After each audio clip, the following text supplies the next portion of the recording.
Hey guys, while I'm gone today, you're going to be doing an activity for the story, a different side of the story in Achieve 3000. And I want to just go over a few things with you. When I was your age, we didn't have the kind of computers that you do. This is a picture, I don't know if you can see it, there we go, of the type of computer I had in the 80s when I was in fourth grade. It was called an Apple IIe, and it was really small. The screen was small, and you only really had green writing. And we would go to the computer lab once a week and play a game called Oregon Trail. And Oregon Trail kind of looked like, let's see if you can see it, this. It was just that green print, and you had different routes you would take trying to get from the east of the United States to the west on this trail, and basically try not to die on your way here because it was a really rough route to travel to California or Oregon or any of the west, because you had to do it by horse and buggy, and it was very dangerous. And if you got this one, it said you died of dysentery. That just means you were out of the game. You didn't make it to Oregon or the West Coast at all. Well, and before I go on, that was a really popular game. We used to look forward every week to going to the computer lab to play it. It was just so much fun. But someone recently realized, well, this was written in 2019. Someone from the state of Michigan, let me show you where that is real quickly. Right here is Michigan. We live here in California. So someone over here in Michigan in a city called East Lansing realized that the Oregon Trail, while we all grew up and loved that game, it really ignored the Native Americans who were already in the West, who got displaced, kicked out of their land. A lot of them were killed or died, as we've been learning in our social studies unit on the many faces of California. And so this person made a new game called When Rivers Were Trails, and it tells the Native American side of the story. So you're going to be reading this story and completing the activities that go with it, just like you always do for Achieve.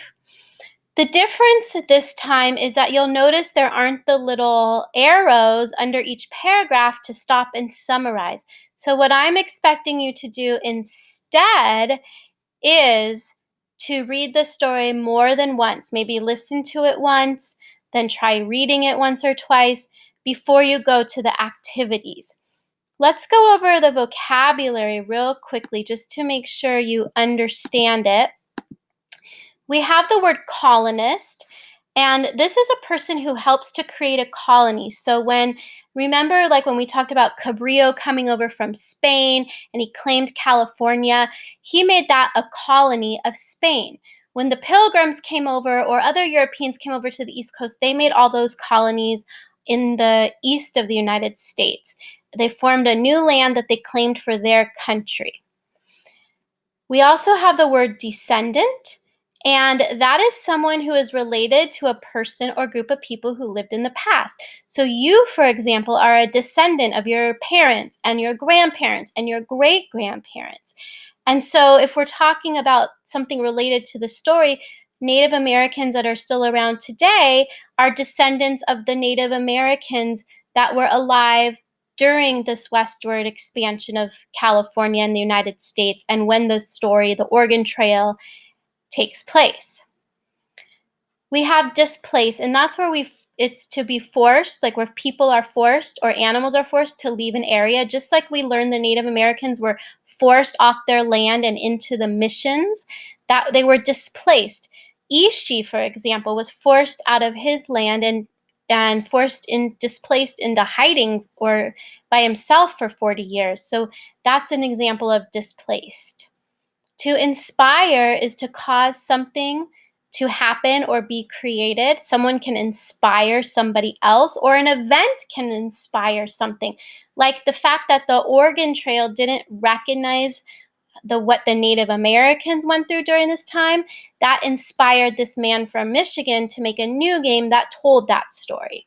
And then we have policy. I feel like we learned that word maybe in another story, I'm not sure, but it's an officially accepted set of rules or ideas about what should be done. So the rules of the game, for example, are the policy you follow to play the game. So those are the vocabulary words, and as we always do, we look at the activity before we read it. By clicking on activity, we can click on that print button to see all of them at the same time. And look, we're gonna do a compare and contrast the old game Oregon Trail with the new game When Rivers Were Trails. And you will fill in this blank with one of these answers. You're also going to pretend you were writing a summary, so those main ideas of what happened in the story, and which one of these sentences would be most important to put in that.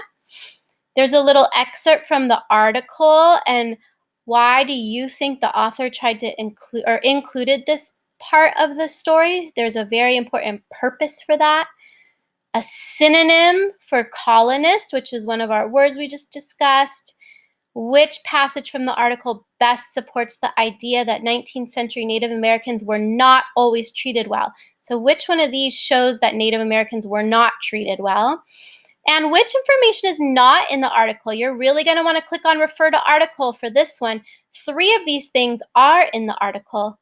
One of them is not, and you're picking the one that's not. And then you're going to look at the word intend right here in context of this part of the story and see what it means.